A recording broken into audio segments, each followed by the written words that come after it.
Programme गलपति दी देख रहे सारे ही दर्शकों का स्वागत है। दोस्तों, हर एक इंसान की जिंदगी विच दो राह हुंदे ने। एक वो राह हुंदा है जो खुद बनाता है, जो खुद तय करता है, जिस उत्ते चल के उसके सुपने पूरे हुंदे हन ते वो अपनी मंजिल नूं प्राप्त करता है। ते दूजा राह वो हुंदा है जो दूजियां द्वारा उसके लिए तय किया गया हुंदा है, जिस उत्ते चल के उसनूं कोई भी खुशी नहीं मिलनी हुंदी। असल विच दोस्तों, जिस इंसान की विल पावर यानी कि इच्छा शक्ति कमज़ोर हुंदी है, वो दूजियां द्वारा तय किए गए राह उत्ते चलता है। दूजे इंसान उस कोलों कुछ भी करवा सकते हैं।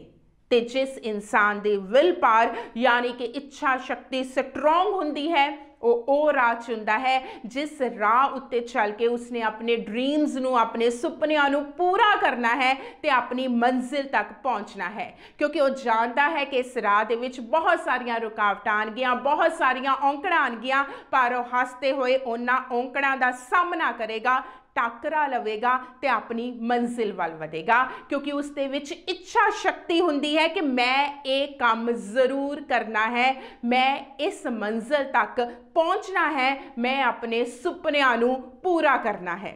जी हाँ दोस्तों, अज असीं गल करांगे कि किस तरह विल पावर दे नाल यानी कि इच्छा शक्ति दे नाल असीं इस दुनिया दे उत्ते जित प्राप्त कर सकते हैं। तानू एक छोटी जी गल सुनाती हाँ।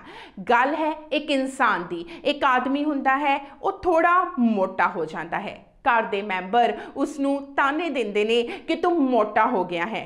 इस तरीके नाल जदों ऑफिस जाता है तो उसके कोलीग्स उसनू छेड़ते रहंदे ने कि तू मोटा हो गया है। घर दे विच बाहर हर कोई उसके मोटापे नूं लैके, उसके वधे हुए पेट नूं लैके किते ना किते कोई फबती कस दिंदे ने, किते ना किते कोई ताना दे दिंदे ने ते वो हासे दा पात्र बन के रह जाता है। फिर एक दिन वो तय करता है कि मैं अपने आप नूं फिट करना है और रात नूं सौण तो पहला 4 बजे का अलार्म लगाता है। वो अपने घरदियां नूं भी कह दिंदा है कि सवेरे जेकर मैं 4 बजे ना उठिया तो मैनू उठा दिता जाए, क्योंकि मैं वॉक ते जाना है तो मैं अपने आप नूं फिट करना है। सवेरे 4 बजे अलार्म वजदा है, पर वो उठन की बजाय अलार्म बंद करके दोबारा सो जाता है। उसके घर दे उसनूं उठाउण दे लई आंदे ने, पर वो एक नहीं सुनदा ते वो दोबारा सो जाता है। असल विच दोस्तों, वो उठ के वॉक ते क्यों नहीं गया? क्योंकि उस समय उसकी इच्छा शक्ति यानी कि विल पावर जीरो सी। दोस्तों, जेकर साडे अंदर ही कोई काम करन दी शक्ति नहीं होएगी, इच्छा नहीं होएगी, विल पावर नहीं होएगी, तो दूसरा इंसान साडे तो वो काम करवा ही नहीं सकता।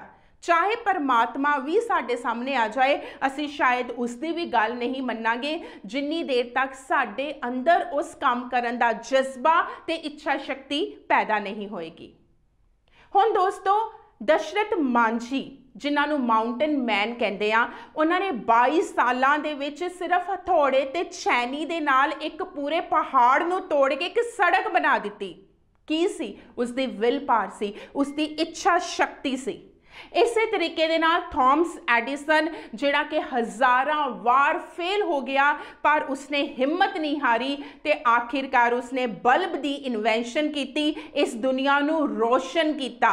हज़ारां वार अपनी खोज नूं असफल हुंदे वेख के भी वो वार वार कोशिश करदा रहा। की सी? उसकी इच्छा शक्ति सी, विल पावर सी कि मैं ये काम करके ही हटना है।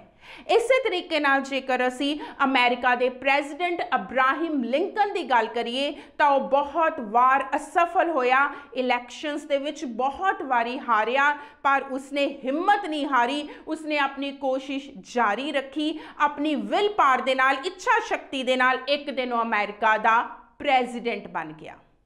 यानी कि असी कोई भी काम कर सकते हैं जेकर साडे विच यह भावना पैदा हो जाए कि मैं ये काम करना ही है। जिस दिन साडे अंदर ये जज्बा, ये विल पावर, ये इच्छा शक्ति पैदा हो जाएगी कि ये काम मैं करके ही रहना है, उस दिन असी उस काम दे बिल्कुल नेड़े होवांगे ते असी सफलता या अपनी मंजिल नूं आसानी दे नाल प्राप्त कर सकते हाँ। गल नूं असी जारी रखांगे। प्रोग्राम गलपते दी देख रहे सारे दर्शकों का एक बार फिर तो स्वागत है। दोस्तों अज असीं गल कर रहे हैं कि किवें असीं विल पावर यानी कि इच्छा शक्ति दे नाल दुनिया दे विच अपनी जिंदगी दे विच जित हासिल कर सकते हैं। तुहानूं पहला मैं एक कहानी सुनाती हाँ। कहानी है एक बेहद ही आलसी इंसान की। वो हर रोज़ अपने खान पीन के लिए भी कोई ना कोई जुगाड़ लगाता रहता है, यानी कि वह बैठे बिठाए ही खाना पीना पसंद करता है। एक दिन वो की करता है कि उसनों भुख लगी हुंदी है तो एक बाग दे विच चोरी करने लई चला जाता है। वो सोचता है कि इत्थे बहुत सारे फल ने, वो चोरी करके ले आवेगा तो आराम नाल 2-3 दिन लई खावेगा। पर जदों बाग दे विच चोरी कर रहा हुंदा है तो बाग दा मालक आ जाता है। बाग दे मालक नूं देख के वो दौड़ जाता है तो दौड़ते दौड़ते वो जंगल दे विच पहुंच जाता है। वो वेखदा है कि जंगल दे विच एक बकरी है। बकरी दियां 2 लत्तां नहीं हन, सिर्फ 2 लत्तां ने ते वो बहुत ज़्यादा कमज़ोर ते बेसहारा हुंदी है। ना तो वो शिकार कर सकती है, ना वो भज सकती है। वो एक ही थां दे उत्ते लेटी रहंदी है। इन्ने नूं एक शेर आंदा है। शेर दे मूँह दे विच एक मांस दा टुकड़ा हुंदा है। शेर नूं देख के सारे जानवर दौड़ जाते हैं, पर वो बकरी नहीं दौड़ती क्योंकि वो दौड़ ही नहीं सकती, उसदियां 2 लत्तां नहीं हुंदियां। शेर उसके कोल जाता है तो मांस का टुकड़ा बकरी दे कोल सुट के चला जाता है तो बकरी उस मांस के टुकड़े नूं खा लेंदी है। ये देख के आदमी सोचता है कि रब ने इस बकरी लिए भी कोई ना कोई प्लान बनाया होया है, कोई ना कोई तरीका लभ्या होया है। बकरी नूं शेर ही मांस खवा गया, यानी कि मेरे लिए भी रब ने जरूर कुछ सोचा होएगा। मैनू क्यों इन्नी मेहनत करन दी जरूरत है, मैं भी आराम नाल बैठदा हाँ, कोई ना कोई मैनू रोटी तो दे ही जाएगा। वो की करता है कि वो अपने घर दे बाहर आराम नाल बैठ जाता है कि कोई ना कोई आंदा जांदा उसनू रोटी दे जाएगा। एक दिन बीत जाता है, 2 दिन बीत जाते हैं, उसनू बहुत ज़्यादा भुख लगनी शुरू हो जाती है, पर कोई भी उसनू रोटी नहीं दे के जाता। इन्ने नूं उतरों एक सियाना लंघदा है। सियाना उसनू पुछदा है कि की गल तू 2 दिनां तो इस घर दे बाहर बैठा होया है। तां वो बंदा कहता है कि रब ने ना हर एक लिए कुछ ना कुछ सोचा होया है, इसलिए उसने मेरे लिए भी कुछ सोचा होएगा। सियाना उसनू सारी गल पुछता है। वो जंगल की सारी कहानी दसदा होया कहता है कि जेकर बकरी लई रब ने रोटी का इंतजाम किया होया है, वो 2 लत्तां ना होने के बावजूद भी आराम नाल बैठी रोटी खा रही है, तो मेरे लिए भी रब ने इंतजाम किया होएगा। मैं भी इत्थे बैठा, मैनू कोई ना कोई रोटी खिला देवेगा। सियाना हसदा है तो उसनू समझाता है कि बिल्कुल रब ने तेरे लिए सोचा होया है, क्योंकि रब तेनू बकरी नहीं शेर बनाना चाहता है। रब चाहता है कि तू बकरी ना बन, रब चाहता है कि तू शेर बन, तू आप भी खा ते दूजियां दा भी ढिड भर। इसलिए दोस्तों असी कई बारी इदां दे हालात विच गुजरदे हां कि असी सोचते हैं कि रब ने जो सोचा होएगा हो जाएगा, रब ने जो लिखा होएगा वो हो जाएगा। असी मेहनत नहीं करते, असी इच्छा शक्ति दे नाल जिंदगी विच अगे नहीं वधदे जिस तरह वो इंसान कर रहा सी। रब ने हर एक दे लई उसकी समर्था के अनुसार कुछ ना कुछ जरूर सोचा हुंदा है, पर असी अपनी जिंदगी किवें जीनी है ये साडे उत्ते भी निर्भर करता है। जदों सियाना उस इंसान नूं समझाता है कि रब ने तेरे लिए जरूर सोचा है, रब तेनू शेर बनाना चाहता है, बकरी नहीं, तो उस इंसान नूं समझ आती है, उसदे विच इच्छा शक्ति पैदा हुंदी है। वो अपने आलस नूं दूर करके अपनी जिंदगी दे विच नवे काम करता है, वो अपना ढिड भी भरदा है, दूजियां नूं भी रोटी खिलाता है। इसलिए दोस्तों असी कुछ भी कर सकते हैं जेकर साडे अंदर इच्छा शक्ति होएगी। जेकर साडे अंदर इच्छा शक्ति नहीं होएगी, विल पावर नहीं होएगी, असी जिंदगी विच कुछ भी हासिल नहीं कर सकते।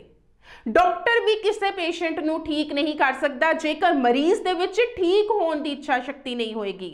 जिस दिन मरीज ये कह देगा कि मैं ठीक नहीं होना, मैं तो मर जाना है, रब भी, परमात्मा भी या डॉक्टर भी उसनूं ठीक नहीं कर सकता। असल विच ठीक उस दिन तो ही मरीज होना शुरू हो जाता है जिस दे अंदर उस दिन ये इच्छा शक्ति पैदा हो जाती है कि मैं ठीक होना ही है, तो वो ठीक हो भी जाता है। इसलिए इच्छा शक्ति दे नाल असी कुछ भी प्राप्त कर सकते हैं।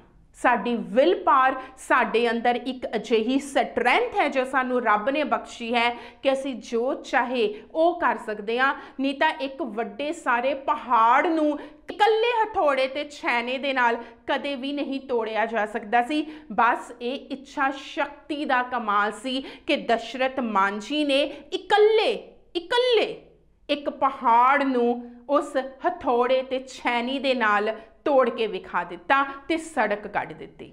गल जारी रखांगे। गल पते दी देख रहे सारे दर्शकों का एक बार फिर तो स्वागत है। दोस्तों, असी अक्सर ही अपनी जिंदगी विच माड़े काम कर बैठते हाँ ते असी इल्जाम दूजियां ते लगा दिंदे हाँ। असी कह दिंने आ कि असी तो यह माड़ा काम करना ही नहीं सी, सानू तो दूजियां ने कहा तां असी ये काम कर दिता, जां असी बहुत मना किया पर मैं अपने दोस्तों के कहण ते अपने साथियों के कहण दे उत्ते ये काम कर लिया जो मैं करना नहीं चाहता सी। असल विच दोस्तों, जदों असी यह गल कहते हैं कि असी वो काम किया है जो असी नहीं करना चाहते सी, जो असी दूजियां दे कहण ते कीता है, तो मतलब यही है कि किते ना किते असी अंदरूनी तौर पे बहुत ही कमज़ोर हाँ, किते ना किते साड़ी इच्छा शक्ति घट है, साडे अंदर जज्बा घट है। क्योंकि जिस इंसान दे विच विल पावर हुंदी है, इच्छा शक्ति हुंदी है, वो काम करते ने, चाहे वो औंकड़ा वाले ही होण जो काम उन्हां दे सुपनियां नूं पूरा करते हैं, जिन्हां कम्मां दे नाल किसे नूं नुकसान नहीं पहुंचदा, जिन्हां कम्मां दे नाल उसनूं ते दूजियां नूं खुशी हासिल हुंदी है। दूजियां नूं दुख देण वाले या अपराध करन वाले नशे वर्गे काम ये सारे उही लोग करते ने जो किते ना किते कमज़ोर हुंदे ने, जिन्हां विच विल पावर इच्छा शक्ति घट हुंदी है। इसलिए जेकर असी अपने आप नूं माड़े राह तो चलण दे लई रोकना है तो सब तो ज़्यादा जरूरी है असी अपनी विल पावर नूं इच्छा शक्ति नूं वधाईए। जिस दिन असी अपनी विल पावर इच्छा शक्ति दे नाल अपनी जिंदगी विच अगे तुरना शुरू कर दिता तो असी हर एक माड़े काम नूं ना कर सकते हैं जिहड़ा दूसरा बंदा साडे तो करवाना चाहता है, ते असी हर एक चंगे काम दे लई हाँ करांगे, चाहे उस चंगे काम दे लई सानू बहुत सारिया औंकड़ां दा सामना क्यों ना करना पवे। इसे आस दे नाल कि असी एक वधिया जिंदगी जीए। हुण अपनी दोस्त एक नूर नूं दिओ इजाजत। धन्नवाद।